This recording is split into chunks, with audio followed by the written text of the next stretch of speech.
Hola, hoy estoy en Ford Kuga. En este video te mostraré cómo gestionar el mapa.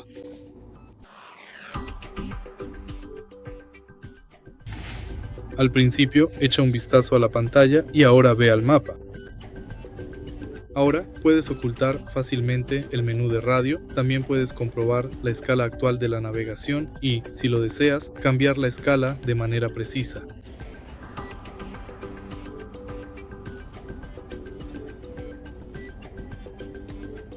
Y también puedes